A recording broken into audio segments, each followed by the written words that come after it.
మనం ఎంతో పవిత్రంగా భావించే గంగా నది యొక్క సిచ్యువేషన్ ఇది. చూసారా ఎలా డిశ్చార్జ్ చేస్తున్నారు హ్యూమన్ వేస్ట్ని ఓపెన్గా, అది కూడా. దాని మీద ఫైన్ ఎంత ఇస్తారో తెలుసా? ఈ క్రూజ్ మీద, అలక్నందా క్రూజ్ 5,000 రూపాయలు వేసారబ్బా. ఇంత పెద్ద పెద్ద ఫైన్లు వేస్తే ఎలా చెప్పండి? రీసెంట్గా జెర్మీ వేడ్ అని చెప్పేసి ఒక బ్రిటిష్ బయాలజిస్ట్ ఒక ఎక్స్పెరిమెంట్ చేస్తారు గంగా వాటర్తో. ఆయన ఒక శాంపుల్ తీసుకొని చెక్ చేస్తే దానిలో హ్యూమన్ వేస్టే ఉంది, ఇది మనుషులు వెళ్ళిన వాష్రూమ్ ఎక్కువ ఉంది, అండ్ తర్వాత సీవేజ్ వేస్ట్ అవన్నీ ఉన్నాయన్నమాట. ఆయన ఏం చెప్పారు తెలుసా? షాకింగ్ ఫ్యాక్ట్ ఏంటో తెలుసా? తాగడం సంగతి దేవుడు ఎరుగు గంగా నీళ్ళు, దానిలో అడుగు పెట్టినా విపరీతం బ్యాక్టీరియా మనలోకి వచ్చేస్తుందని చెప్పారు. ఇది India's most sacred river Ganga యొక్క సిచ్యువేషన్. ఇంకొక షాకింగ్ ఫ్యాక్ట్ చెప్పనా? నమామి గంగా అని చెప్పేసి ఒక స్కీమ్ ఉంది గంగా నదిని క్లీన్ చేయడం. దాని మీద ఇప్పటివరకు ఎంత ఖర్చు పెట్టారు తెలుసా? 2014 స్టార్ట్ అయిన నుండి 40,000 కోట్లు. ఏది 40,000 కోట్లు ఖర్చు పెట్టినా సరే still Ganga is one of the most polluted rivers in the world. మన ఇండియన్స్ ప్రాబ్లం ఏంటంటే మనందరూ ఎమోషనల్ ఫూల్స్.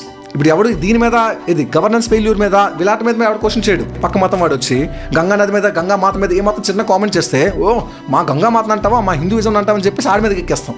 లేదా మనలోని ఎవడో రేషనలిస్ట్ వచ్చి గంగా నదిలో ఎలా ఉంది అని రేషనల్గా మాట్లాడితే వాడి మీద ఎక్కేస్తాం.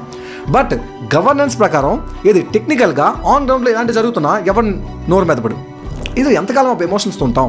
ఎమోషన్స్తో ఎప్పుడు ఇండియా పెద్ద కంట్రీగా మారదు, డెవలప్డ్ కంట్రీగా మారదు. పక్క దేశాలు, ఫారెన్ కంట్రీస్లో వెరీ స్ట్రిక్ట్ పాలసీస్ ఉంటాయి, వెరీ స్ట్రిక్ట్ రూల్స్ ఉంటాయి. మన ఇండియాలో రివర్ని మాతగా పూజిస్తాం, మదర్ రివర్ అంటాం, అమ్మగా పూజిస్తాం. స్టిల్ మన రివర్ యొక్క సిచ్యువేషన్ ఇలా ఉంది. సొల్యూషన్స్ అంటారా? కామెంట్ పిన్ చేస్తాం, అది చూడండి.